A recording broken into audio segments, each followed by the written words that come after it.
Hello students of class 5th subject Urdu. Dear students, Urdu में आज का जो सबक है वो है लद्दाख से एक ख़त अनवान का सवाल नंबर 2।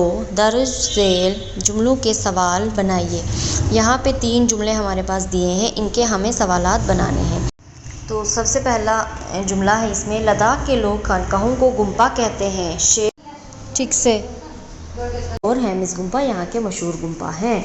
दूसरा जुमला है, शे में एक मस्जिद भी है जो शाह हमदान मीर सईद अली हमदानी रहमतुल्लाह अलैह के साथ मंसूब है।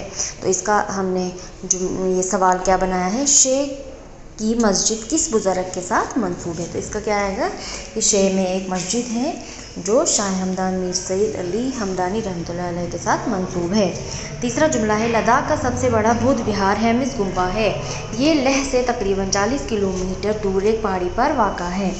तो इसका सवाल हमने क्या बनाया है, लद्दाख का सबसे बड़ा बुद्ध विहार कौन सा गुम्पा है और कितनी दूर वाक़ा है। तो इसका क्या आएगा जवाब, लद्दाख का सबसे बड़ा बुद्ध विहार हेमिस गुम्पा है और ये लेह से तकरीबन 40 किलोमीटर दूर एक पहाड़ी पर वाक़ा है। तो बच्चों, ये था हमारा आज का सबक। आई होप आपको ये समझ आ गया होगा। इसे अपनी होमवर्क कॉपीज़ पे अच्छी तरह से नोट कीजिएगा। Thank you.